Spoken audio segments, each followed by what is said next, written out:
Hey guys, what's up? JRPG Bro here. Today we are doing a little experiment right now in Persona 5 Royal. We are playing New Game Plus right now, and we do have all our party members' best weapons. And in case anyone is wondering, we are using a level 99 fully maxed out Izanagi no Okami Picaro persona for Joker as our main character. That you can actually get that persona as part of the DLC that's free when you purchase this game in the PlayStation Store. So I don't know if it's still free right now, but I know it's free on the PlayStation 4 version. Which, I mean, you can't put it in the PlayStation 5 and get that DLC, I believe. I don't know. But, so, we're going in here. Our Joker is level 40. The most of our party members range between 36 and 38. So, they are very low level, in case you guys are wondering. The Reaper is a very high level encounter. He is probably the toughest encounter in the game, aside from the ultimate final boss in the new content for Persona 5 Royal. Now, this fight is really challenging. In case you guys are wondering, no, we are not playing this on easy. We are playing this on normal. Alright, so let me get that out in the way. We are playing this on normal. I do not play it on easy. I do not play it on safe. If you guys are just hunting for the trophy, play it on safe. Your characters will die and they'll be revived every time they die. So it's kind of like nerfing it in previous Persona games. Persona 4, you can nerf it. I think we covered that later, or we'll cover that later in another video, where we can nerf the Reaper in Persona 4. Now, the Reaper gets easier as you're a higher level, and if you have higher level personas for Joker. I don't know if we're going to be able to do this. I really don't think we can. We're not really doing much damage per turn.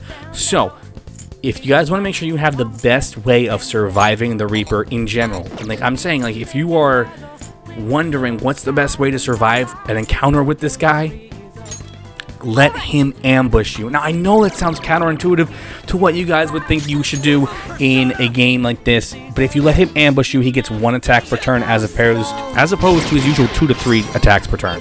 The only way he'll get additional attacks, like we're seeing right now, is if he literally just slaughters us with our weaknesses. Every character obviously has their own inherent weakness and is obviously weak to ice, being a fire element character. They all have inherent weaknesses, which is, obvious, if you play an RPG. Oh my god, we actually might be able to do this. If we actually are able to do this, we will get massive gains in our experience points. We'll see ourselves probably leveling up, about 10 levels right now. When you're a lower level and you beat the Reaper like crazy. He's really killing us here, guys. If we actually are able to successfully beat this Reaper, we'll get lots of experience points, which will equal a significant boost in levels. I want to say it's like several thousand experience points, which is great. It's a great way, if you're able to beat him, you can farm experience points for your lower level party members. Now, you only need to beat him once if you're going for the Platinum Trophy in this, or even the vanilla version. Now, the vanilla version, we could have nerfed him easier, and I took full advantage of that. I went into flu season, which happens later in the game. We are currently in June, in case anyone's wondering. Back end of June. We're currently working on the 3rd palace in the game. But in the vanilla version, near the end of the main storyline, there is flu season, and flu season, actually affects everybody, and the Reaper will get the flu, he'll have despair, and he'll, die in 3 turns. Now, keep in mind, if our characters here, we just saw Makoto and Andai, they were hit with the, I don't want to say it's Almighty, I want to say it's Bless, a Bless skill. Now, Bless skills like that, Mahama and I want to say the other one's like the Curse skill, where it causes insta-death. Those have a very low chance of succeeding. So the fact that he got 50% of our party, that really hurts. Shit, this is really close. If we beat this and Anne is still dead, or On, sorry. I don't know which is the... Ooh, we're so close! If we can beat this guy, On will get no experience points, and she'll be pretty far behind in terms of experience points.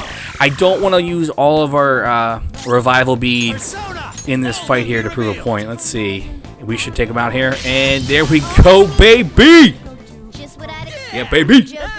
That's what I'm talking about. See, it is possible. So we just learned a lesson here that it is actually possible to take out the Reaper at a high level. You see 72,000 experience points. As we get later in the game, that's going to become less levels. So 10 plus levels for all our characters, which is fantastic because guess what? If you are someone like me and you want to grind, you want to be a high enough level, I like to gain about 15 levels per palace because that's the way I play. So the end game is not as challenging. I'm not saying the end game's hard.